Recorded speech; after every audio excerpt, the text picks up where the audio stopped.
Silakan duduk Bapak Ibu dan Saudara yang kasih dalam Tuhan. Mari kita bersama-sama membuka Alkitab kita yang terambil dari Bilangan pasal yang ke-13, Bilangan pasal yang ke-14, ayat 1 sampai dengan ayat yang ke-19, tetapi kita tidak akan baca semua. Kita akan membaca ayat 1 sampai dengan ayat yang ke-10.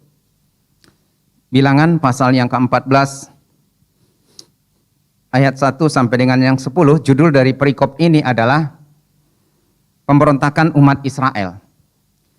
Lalu segenap umat itu mengeluarkan suara nyaring dan bangsa itu menangis pada malam itu. Bersungut-sungutlah semua orang Israel kepada Musa dan Harun, dan segenap umat itu berkata kepada mereka, "Ah, sekiranya kami mati di tanah Mesir atau di padang gurun ini. Mengapakah Tuhan membawa kami ke negeri ini supaya kami tewas oleh pedang dan istri serta anak-anak kami menjadi tawanan? Bukankah lebih baik bagi kami pulang pergi ke Mesir?" Dan mereka berkata seorang kepada yang lain, "Baiklah, kita mengangkat seorang pemimpin lalu pulang ke Mesir." Lalu sujudlah Musa dan Harun di depan mata seluruh orang Israel yang berkumpul di situ.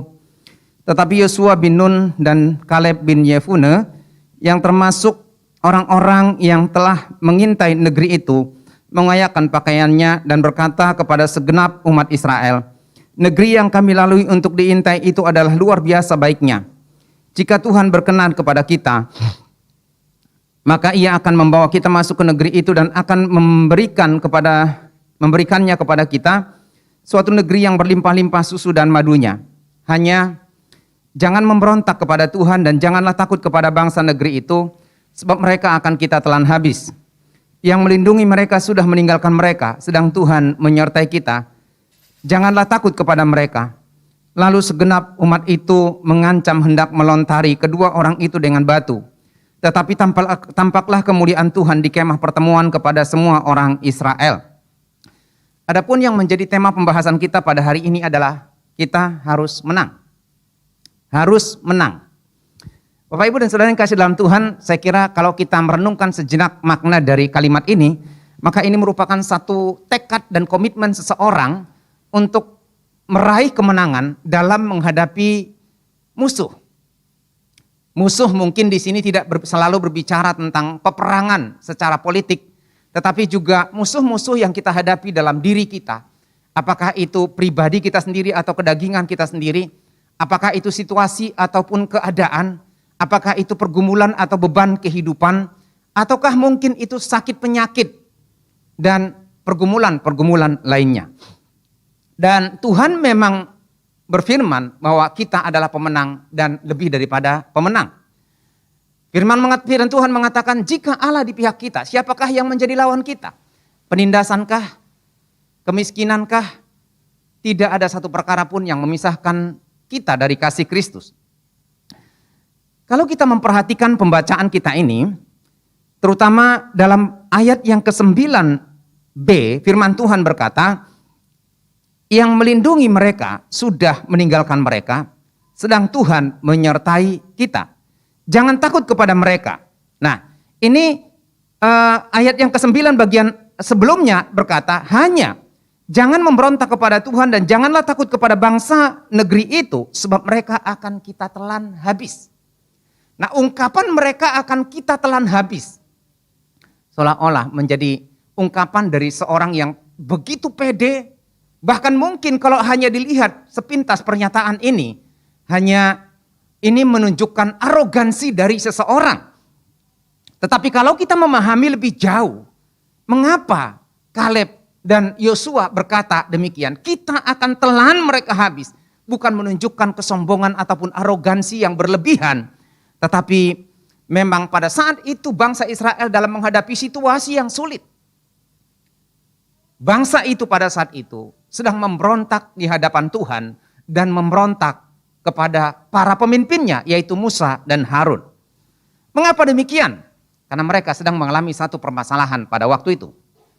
Nah, ketika bangsa Israel keluar dari perbudakan di Mesir menuju tanah yang dijanjikan oleh Tuhan kepada Abraham, Ishak dan Yakub, dengan semangat yang berkobar-kobar, mereka bertekad meninggalkan Mesir untuk membangun kehidupan yang baru, masa depan baru yang lebih baik. Tetapi apa yang dijanjikan Tuhan tidak dengan begitu mudah mereka dapatkan. Mimpi dan harapan yang mereka bangun harus melalui perjuangan yang panjang dan juga tekad yang kuat sampai akhirnya mereka meraih apa yang Tuhan janjikan, yaitu tanah yang berlimpah susu dan madunya. Kenapa saya mengatakan mereka harus berjuang melalui proses yang panjang? Karena sebelum mereka meninggalkan Mesir, Musa harus bolak-balik dengan segala macam argumentasi, berbicara kepada Firaun supaya membiarkan bangsa Israel keluar dari Mesir. Tetapi ternyata Firaun tidak rela melepaskan bangsa Israel untuk pergi, sebab kalau orang Israel pergi, maka mereka akan kehilangan banyak. Kehilangan budak, kehilangan para pekerja, kehilangan kesempatan untuk mengerjakan apa yang selama ini dikerjakan oleh bangsa Israel. Tetapi melalui kuasa Tuhan dan kehebatan Tuhan, Tuhan melakukan 10 tulah yang akhirnya tulah yang ke-10 adalah semua yang sulung di Mesir, baik manusia maupun binatang, akan mati kalau tidak membubuhkan darah domba di atas tiang pintu mereka. Pada waktu malam itu malaikat Tuhan lewat. Dan memang Tuhan menggenapi. Karena Tuhan tidak memberitahukan kepada orang Mesir, dan dia hanya memberitahukan kepada Musa dan bangsa Israel. Dan bangsa Israel selamat dari tulah yang ke-10. Oleh karena penderitaan dan kesedihan yang begitu mendalam, akhirnya Firaun mengizinkan bangsa Israel keluar dari Mesir. Dan untuk keluar dari Mesir, maka langkah selanjutnya yang begitu berat yang harus mereka lakukan adalah mereka harus berkemas membawa seluruh harta benda yang mereka peroleh di Mesir, termasuk ternak mereka. Itu bukan hal yang mudah. Tetapi itu membutuhkan perjuangan yang berat dan panjang.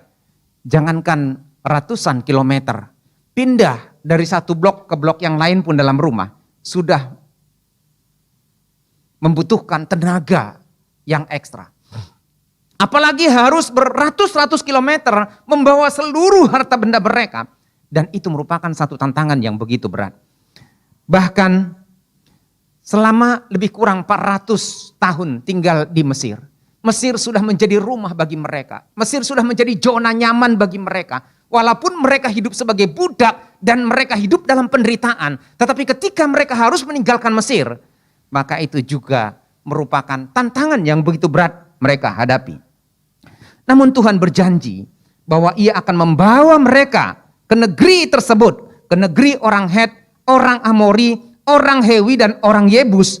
Negeri yang berlimpah susu dan madunya.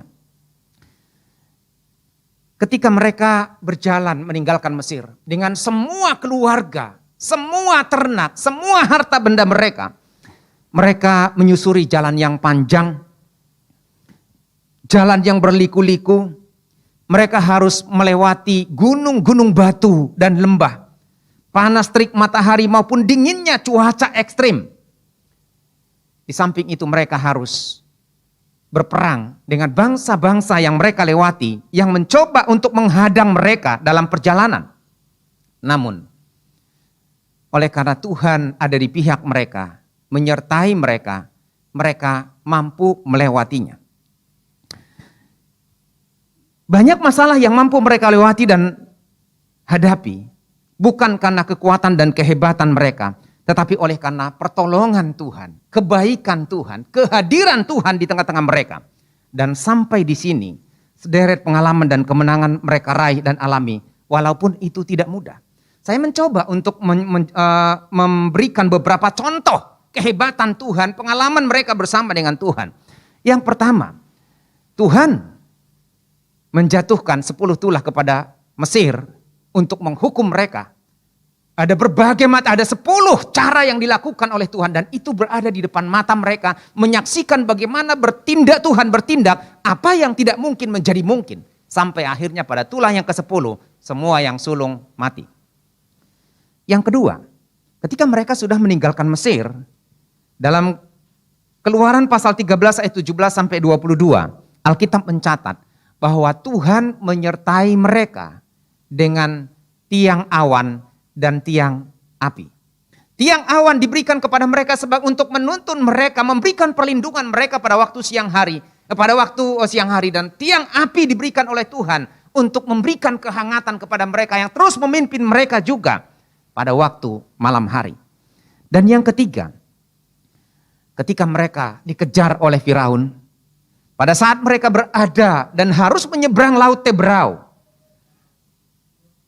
mujizat Tuhan kembali dinyatakan sehingga Laut Teberau terbelah dua dan bangsa Israel bisa melewati laut tersebut dengan berjalan bersama-sama, sementara orang Mesir dan Firaun tenggelam dan mati di Laut Teberau.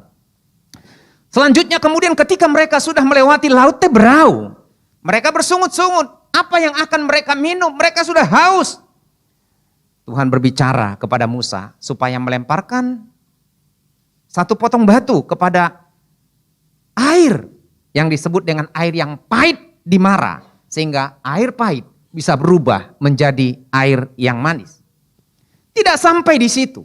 Dalam perjalanan tersebut mereka berkata, kami sudah kehabisan makanan. Apa yang akan kami makan? Di Mesir kami banyak roti, banyak gandum, dan kami banyak daging di sana. Dalam Keluaran pasal 16, Tuhan kemudian menjawab kerinduan mereka dengan memberikan roti dari surga, yaitu manna pada waktu pagi dan burung puyuh pada waktu sore hari. Apa yang kurang? Apa yang tidak mungkin menjadi mungkin? Tetapi ternyata pengalaman-pengalaman tersebut tidak cukup untuk menguatkan mereka, meyakinkan mereka akan kehebatan Tuhan. Pada waktu mereka sampai di Meriba, mereka kemudian berteriak kembali, bersungut-sungut kembali, kami butuh air.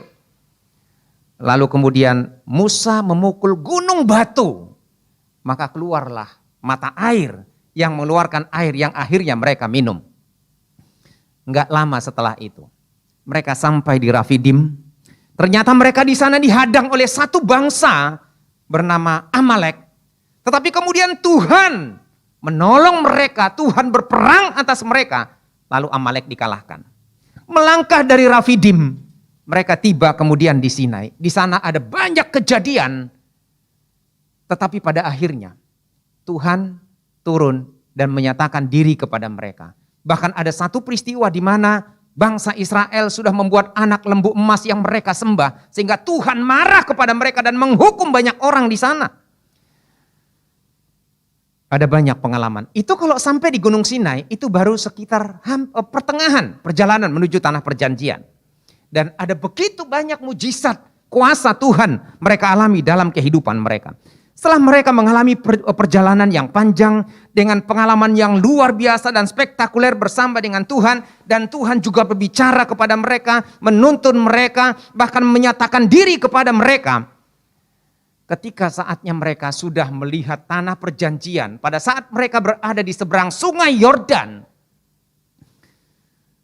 sebelum memasuki tanah perjanjian, Tuhan memerintahkan supaya Musa mengutus 12 pengintai untuk mengintai, untuk mengevaluasi, untuk menyelidiki bagaimana keadaan penduduk di tanah Kanaan.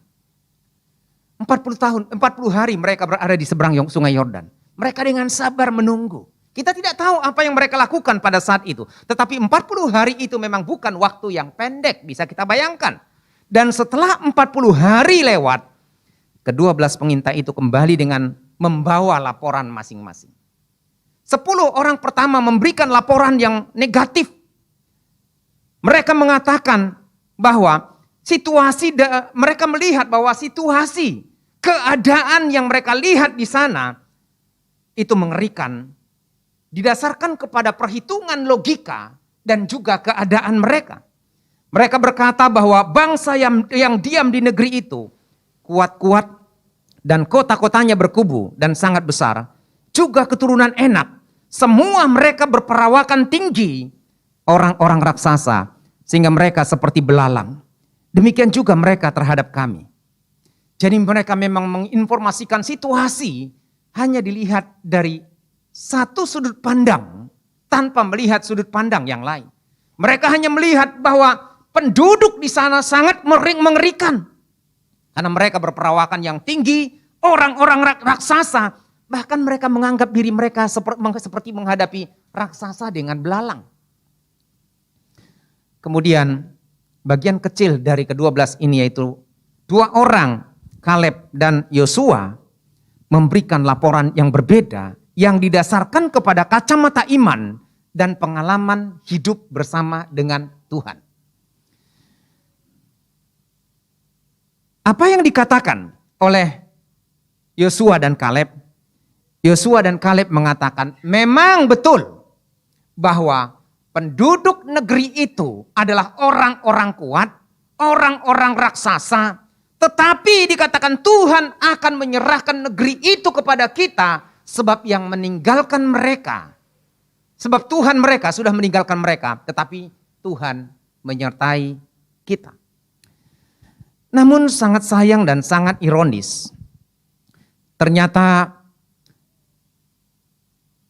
bangsa itu memilih untuk mendengarkan laporan dari 10 orang tersebut yang menyebabkan terjadinya pemberontakan yang berakibat fatal dan kaos. Sehingga paling tidak ada 4 kejadian yang tidak terduga terjadi.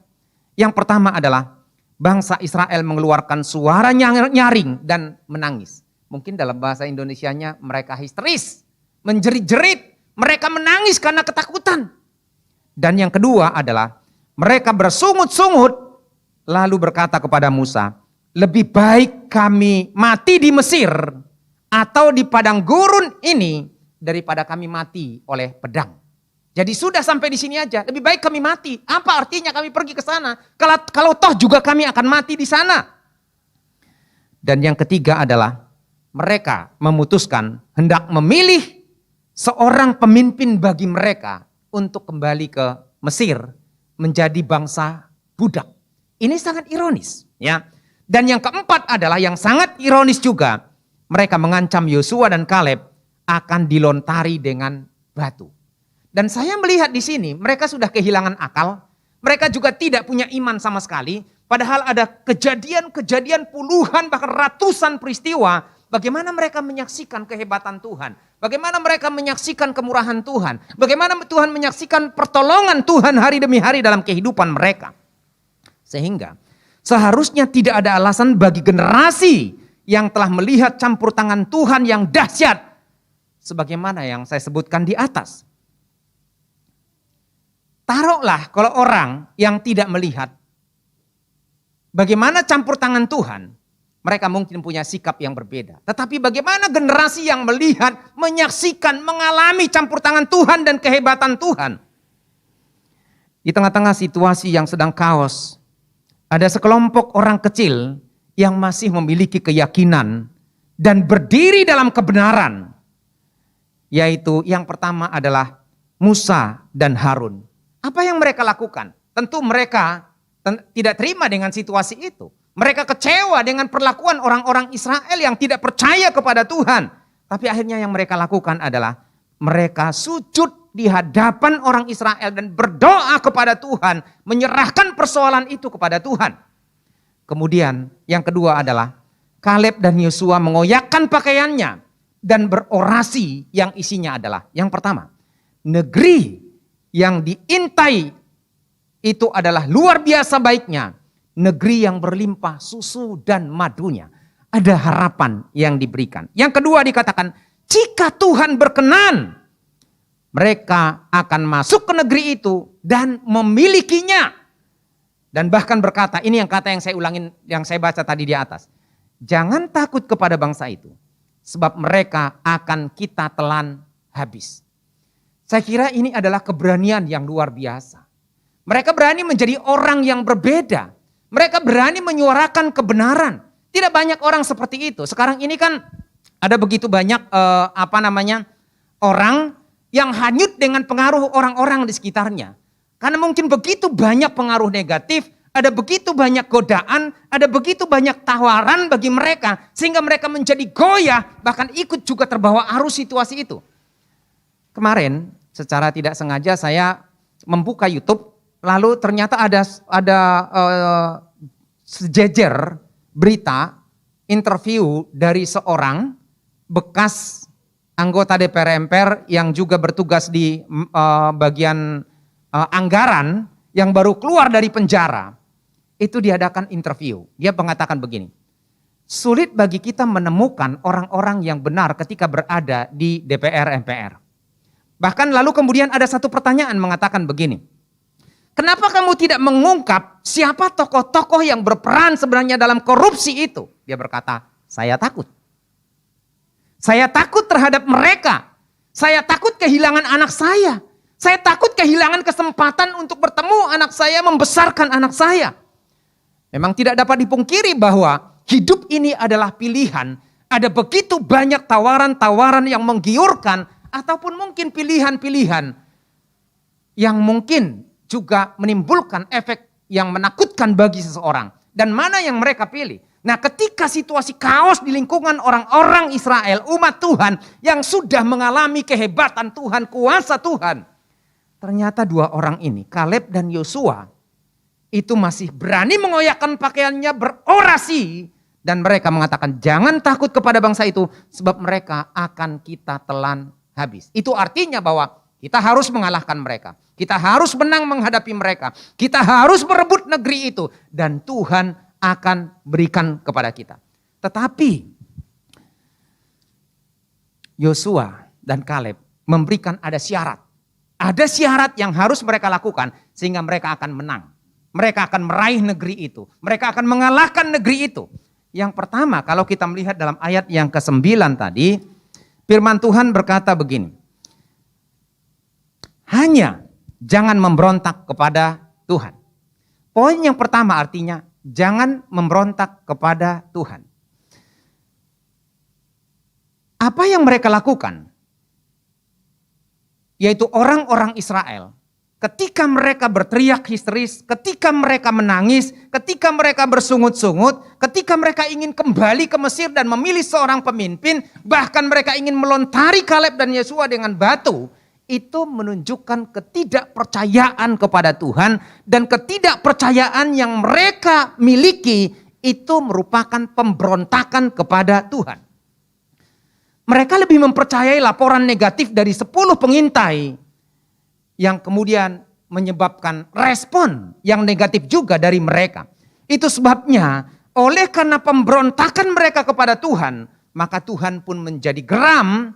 Dan kalau kita melihat dalam ayat 11-12 firman Tuhan berkata, Tuhan berfirman kepada Musa, berapa lama lagi bangsa ini menista aku? Coba, ternyata apa yang mereka lakukan itu merupakan penistaan kepada Tuhan. Bukan penistaan agama ya. Ya kalau penistaan agama hati-hati ya. Ini penistaan kepada Tuhan. Ketidakpercayaan mereka, pemberontakan mereka, bahkan apa yang mereka lakukan tadi itu 4 hal itu merupakan penistaan kepada Tuhan. Dan berapa lagi mereka tidak mau percaya kepadaku. Jadi yang pertama dikatakan menista Tuhan, tidak percaya kepada Tuhan. Sekalipun sudah ada segala tanda mujizat yang kulakukan di tengah-tengah mereka. Ayat 12. Aku akan memukul mereka dengan penyakit sampar dan melenyapkan mereka. Tetapi engkau akan kubuat menjadi bangsa yang lebih besar dan lebih kuat daripada mereka. Wow. Ternyata kalau kita memperhatikan ini, ketidakpercayaan kepada Tuhan itu menimbulkan akibat yang dahsyat. Bahkan di sini dikatakan apa yang mereka lakukan ketika situasi itu merupakan pemberontakan kepada Tuhan. Dan memang sudah menjadi kebiasaan bagi orang tertentu yang selalu bersungut-sungut ketika sesuatu tidak berjalan sesuai dengan keinginan mereka. Ketika mereka ditegur sedikit, mereka sakit hati, tersinggung, lalu kemudian mereka dengan begitu mudahnya bersungut-sungut lalu memberontak. Kalau kita memperhatikan di negeri kita ini, saya pernah membaca satu berita, netizen Indonesia itu paling parah. Kenapa? Mengucapkan kata-kata kotor, caci maki dan lain sebagainya. Dan ketika ada sesuatu yang tidak sesuai dengan keinginan mereka, mereka seringkali banyak yang bertindak anarkis dan di luar logika manusia. Memang kalau kita melihat ketika ada banyak orang tidak lagi menggunakan logika mereka, ketika mereka sudah dikuasai oleh hawa nafsu mereka, maka nggak ada lagi yang namanya dialog, nggak ada lagi yang namanya diskusi, nggak ada lagi yang namanya berbicara dari hati ke hati, tetapi lebih baik bersikap anarkis. Bahkan tidak jarang dendam kesumat terjadi secara turun-temurun. Dan ini adalah bentuk reaksi yang tidak mempercayai Tuhan. Dan itu sebabnya Yosua dan Kaleb berkata, jangan memberontak kepada Tuhan. Tetapi sebaliknya kalau kamu memberontak kepada Tuhan, betul apa yang kamu takutkan akan terjadi. Kamu akan mati dalam peperangan. Kamu tidak akan pernah mungkin sampai di sana. Dan memang kita tahu bahwa semua orang yang lahir di Mesir, kecuali Kaleb dan Yosua, semua meninggal di perjalanan. Tidak ada yang menginjakkan kaki di tanah perjanjian. Jadi memang orang yang tidak memberontak kepada Tuhan, itu berarti adalah orang yang taat. Betul ya? Pemberontakan kan itu kebalikan dari ketaatan. Ketaatan itu harus dibayar dengan harga mahal. Nah, kita melihat pada waktu Saul dipilih menjadi seorang raja. Atas paksaan dan keinginan dari bangsa Israel. Sebenarnya Tuhan tidak menginginkan seorang raja. Karena Tuhan sendirilah yang menjadi raja atas mereka. Yang memimpin mereka, yang menyertai mereka. Tetapi oleh karena bangsa Israel terpengaruh dengan orang-orang dan bangsa-bangsa di sekitar mereka. Mereka mengatakan kami membutuhkan seorang raja. Lalu melalui Samuel, Tuhan memilih Saul menjadi seorang raja. Atas keinginan bangsa itu. Dalam perjalanannya, ketika Saul diurapi menjadi raja, dia seorang yang penuh dengan roh. Dia seorang yang berwibawa. Dia seorang yang hebat. Tetapi satu ketika dia dalam keadaan terdesak, menghadapi orang Filistin yang hendak menyerang mereka, yang sudah berkemah dekat mereka, dia mengalami ketakutan, dia mengalami kecemasan, dia mengalami stres. Dan sementara Samuel yang berjanji akan hadir setelah 7 hari, nggak datang-datang juga. Atas inisiatif sendiri, akhirnya dia mempersembahkan korban kepada Tuhan. Dan baru saja mempersembahkan korban kepada Tuhan, lalu kemudian Samuel datang dan Samuel berkata, engkau ini adalah orang bodoh. Dikatakan, perbuatanmu itu bodoh. Engkau tidak mengikuti perintah Tuhan Allahmu yang diperintahkannya kepadamu. Oleh karena itu dikatakan, Tuhan tidak akan mengokohkan kerajaanmu. Dan akhirnya dalam perjalanan selanjutnya, oleh karena Saul tidak taat kepada Tuhan, maka Tuhan mengambil roh yang daripadanya dan menggantikannya dengan roh yang lain. Sehingga Saul menjadi seorang yang seperti orang gila. Tetapi kita melihat dalam Alkitab orang-orang yang taat kepada Tuhan dan tidak memberontak kepada Tuhan. Tuhan memakai mereka secara hebat dan luar biasa. Coba kita lihat bagaimana Musa sejak dipilih oleh Tuhan memimpin bangsa Israel keluar sampai di tempat yang Tuhan inginkan. Dia taat semuanya. Dia mengikuti apa kata Tuhan. Tetapi ketika sampai di satu tempat, bangsa Israel bersungut-sungut dan memberontak kembali. Minta air. Tuhan berkata, berbicara kepada batu itu. Tetapi Musa pukul batu itu dengan tongkatnya. Sehingga Tuhan mengatakan, oleh karena engkau tidak taat kepada perintahku, maka engkau tidak akan diizinkan masuk ke tanah perjanjian. Ketaatan memang harus menjadi harga mati kalau kita ingin mengalami kemenangan dalam hidup kita. Mengikuti apa yang Tuhan kehendaki. Dan Yosua dan Kaleb menekankan ini kepada mereka supaya mereka jangan memberontak. Tetapi mereka harus taat kepada Tuhan. Yang kedua adalah, di sini dikatakan jangan takut kepada bangsa negeri itu. Yang kedua adalah jangan takut. Kesalahan yang dilakukan oleh bangsa Israel adalah takut yang berlebihan. Tidak ada manusia yang tidak pernah takut. Tetapi bagaimana seharusnya seseorang itu menyiasati rasa takut itu. Sehingga rasa takut itu tidak akan menguasai mereka dan membuat mereka bertindak dengan sembrono. Tetapi justru bangsa Israel pada waktu itu, apa yang mereka takutkan?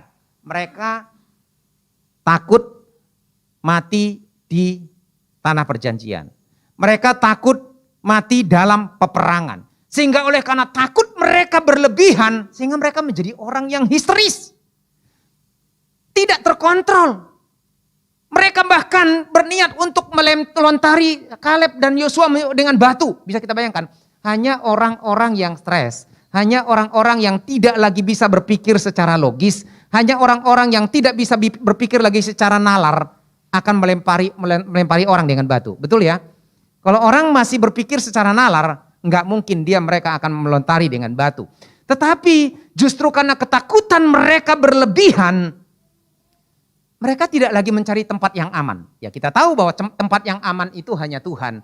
Mereka sudah mengalami Tuhan, kuasa Tuhan, penyertaan Tuhan, pertolongan Tuhan. Seharusnya mereka lari kepada Tuhan, mencari penyertaan kepada Tuhan, mencari pertolongan kepada Tuhan. Sehingga rasa takut mereka hilang. Bisa kita bayangkan perbandingan antara sekarang dengan zaman itu. Zaman itu kan langsung dilihat, langsung dialami, langsung dirasakan. Saya kira sekarang lebih sulit ya kalau berbicara tentang pengalaman iman. Karena itu hanya dituntut keyakinan dan kepercayaan. Mungkin lebih sulit pada saat ini. Kalau berbicara tentang iman. Karena kita tidak melihat. Tetapi Alkitab mengatakan kita hidup bukan karena melihat tetapi karena percaya. Oleh karena kita mempercayakan diri kita kepada Tuhan. Jadi itu sebabnya kenapa mereka tidak boleh takut. Karena Tuhan yang mereka sembah adalah Tuhan yang maha kuasa. Lebih kuat, lebih besar, lebih dahsyat dan lebih hebat daripada penduduk tanah perjanjian. Kadang-kadang memang dalam kehidupan kita, ketika kita menghadapi sesuatu yang di luar akal kita, ataupun sesuatu yang di luar pemikiran kita, kadang-kadang kita menjadi kalut, kadang-kadang kita tidak lagi menggunakan akal sehat kita, lalu kemudian kita mencari jalan pintas, ataupun bertindak dengan sembrono, bertindak dengan seenaknya, sehingga yang dirugikan adalah diri kita sendiri. Tetapi Yosua dan Kaleb mengingatkan kita supaya kita jangan takut. Karena memang ketakutan itu membuat kita kehilangan akal. Kadang-kadang kalau terlalu berlebihan, kadang-kadang juga kita akhirnya lari kepada tempat lain. Ya. Lalu kemudian yang ketiga adalah bagaimana caranya supaya mereka bisa menjadi bangsa yang menang? Mereka harus memandang persoalan itu dari sudut pandang iman, dari kacamata iman. Secara seimbang, ya, secara seimbang. Nah, kenapa saya berkata demikian? Kalau kita melihat dua laporan ini, 10 orang berkata, jangan pergi ke sana. Walaupun tidak secara kalimat diucapkan, tetapi bangsa yang ada di negeri itu kuat-kuat, mereka adalah orang raksasa dan kami seperti belalang. Itu artinya dikuasai oleh ketakutan. Bisa dibayangkan para pemimpin berkata kepada rakyat seperti itu. Ya mengerikan, betul ya? Menakutkan, pemimpin aja sudah seperti itu, bagaimana dengan rakyatnya? Bagaimana dengan penduduknya? Tentu ini pengaruh pemimpin begitu besar. Mereka hanya melihat dari satu sudut pandang bahwa orang-orang di sana orang hebat, orang kuat, orang raksasa yang akan mengalahkan kita. Tetapi justru berbeda dengan apa yang dikatakan oleh Yosua dan Kaleb. Mereka berkata begini, mereka memang mengakui bahwa penduduk Kanaan yang kuat dan kota-kotanya berkubu dan persenjataan yang hebat. Tetapi mereka mengatakan bahwa Tuhan akan menyerahkan negeri itu kepada kita. Negeri itu berlimpah susu dan madunya. Karena itu jangan takut. Jadi mereka melihat dua sudut pandang. Ya, secara seimbang. Ya kadang-kadang memang untuk memberikan pemikiran secara seimbang itu tidak mudah. Contoh misalnya, kita ngobrol dengan seseorang, dia membicarakan orang lain. Kita dengan begitu mudah bisa terbawa dan terpengaruh. Itu alamiah seringkali. Tetapi orang yang mencoba berada di tengah, melihat dari sudut pandang yang benar dan netral, maka dia bisa memberikan komentar secara benar. Cuma kelemahan manusia adalah termasuk saya, seringkali kita terpengaruh dan ternina-bobokan dengan omongan-omongan orang tanpa kita mempertimbangkan apakah itu benar atau tidak. Seringkali kita hanya mendengarkan satu pihak. Satu pihak penilaian. Orang memberikan penilaian, kita dengarkan itu, kita telan 100%. Sementara kita tidak mendengarkan pihak yang lain. Atau enggak usah dulu mendengarkan pihak yang lain. Sebaiknya memang kita mencoba untuk berpikir apakah betul seperti itu. Apakah memang kejadiannya begitu. Kita mencoba menilai berdasarkan pemikiran yang netral. Nah, tetapi kita melihat di sini bagaimana 10 orang itu mengucapkan kata-kata yang melemahkan mereka, bahkan menggemparkan mereka, sehingga itu menimbulkan reaksi negatif yang akhirnya membuat suasana menjadi tidak jelas. Namun Yosua dan Kaleb yakin akan janji Tuhan. Karena mereka sendiri sudah mengalami Tuhan. Melihat perbuatan-perbuatan besar yang dari Tuhan. Oleh karena itu, poin yang keempat yang menjadi rahasia kemenangan bagi mereka adalah mereka percaya pada penyertaan Tuhan. Ayat 9b berkata begini. Yang melindungi mereka sudah meninggalkan mereka. Sebab Tuhan menyertai kita, jangan takut kepada mereka. Yang meninggalkan mereka, yang menyertai mereka sudah meninggalkan mereka. Tetapi Tuhan menyertai kita. Kenapa kok Kaleb dan Yosua punya pemikiran Tuhan menyertai mereka? Ini didasarkan kepada keyakinan. Didasarkan kepada iman. Dan iman mereka terjadi oleh karena pengalaman. Kalau kita seringkali kan tidak ada pengalaman secara khusus. Tetapi walaupun tidak ada pengalaman khusus, tidak berarti kita tidak beriman. Tetapi mereka sudah melihat dengan mata kepala mereka. Bahkan saat itu pun mereka mengalami kuasa Tuhan. Kenapa saya mengatakan pada saat itu? Karena mereka masih makan manna. Roti dari surga tiap pagi. Dan sore itu mereka masih makan burung puyuh. Nah, berangkat pada situasi ini masih ada manna dan burung puyuh. Maka Kaleb dan Yosua percaya bahwa Tuhan ada bersama dengan mereka. Tuhan menyertai mereka. Tuhan menopang mereka. Tuhan ada di tengah-tengah mereka. Karena juga masih ada tiang awan dan tiang api. Jadi sebenarnya ini sangat ironis sebenarnya. Tetapi itu sebabnya keyakinan ini membuat mereka, mendorong mereka untuk berbicara kebenaran. Meskipun itu penuh resiko. Tetapi akhirnya apa yang terjadi? Yang terjadi adalah mereka melangkah. Mereka memasuki kota Yeriko dan mengalahkan Yeriko walaupun kotanya berkubu. Karena apa? Oleh karena perkataan Yosua dan Kaleb yang menyebabkan mereka tidak lagi memberontak kepada Tuhan. Tidak lagi takut, tidak hanya melihat dari kacamata logika ataupun perhitungan matematika, tetapi dengan iman dan juga mereka percaya akan penyertaan Tuhan. Ada satu ilustrasi, ada 2 orang masuk melamar dalam pekerjaan sebagai sales. Lalu perusahaan itu mengutus mereka ke satu daerah. Ya jadi barang yang mereka tawarkan ini adalah sepatu. Nah, perusahaan itu mengutus mereka ke satu daerah di mana daerah itu cukup tertinggal dan tidak ada yang menggunakan sepatu. Tapi mereka diterjunkan di sana. Mereka diutus dengan fasilitas yang cukup, dengan gaji yang cukup, dengan bonus-bonus yang dijanjikan. Nah, ketika mereka tiba di tempat tersebut, sales yang pertama menyaksikan, mulai bergaul dengan masyarakat. Lalu dia berkata begini, waduh, semuanya kaki ayam. Gak ada yang pakai sepatu. Mana mungkin saya bisa menjual, kepada siapa saya menjual? Siapa yang akan beli sepatu saya? Akhirnya setelah dia pertimbangkan, dia pikirkan, dia pulang. Dia bilang gak mampu dan tidak sanggup. Tapi yang satu, dia mulai mengamati. Dia kemudian berpikir begini, wow, ini kesempatan buat saya. Karena belum ada yang pakai sepatu. Saya akan mencoba untuk menjelaskan kepada mereka, menerangkan kepada mereka. Saya akan adakan presentasi singkat secara sederhana. Supaya semua mereka pakai sepatu. Dan kemudian semua barang-barang dari perusahaan akan laku. 2 sudut pandang yang berbeda. Satu mengatakan tidak mungkin. Yang satu mengatakan dapat kesempatan. Akhirnya dia coba dan berjuang. Dia sukses dengan penjualan yang luar biasa. Dan dia diangkat menjadi karyawan dengan penghasilan dan bonus yang luar biasa. Sementara yang satu gagal dan mengundurkan diri. Ini karena pemikiran yang berbeda, sudut pandang yang berbeda, keyakinan yang berbeda, penilaian yang berbeda. Seringkali kita memang gagal kita kecewa, kita tidak mendapatkan apa-apa. Oleh karena kita tidak menilai sesuatu dengan positif dan juga tidak melihat penyertaan Tuhan, kuasa Tuhan dan peluang yang Tuhan berikan kepada kita.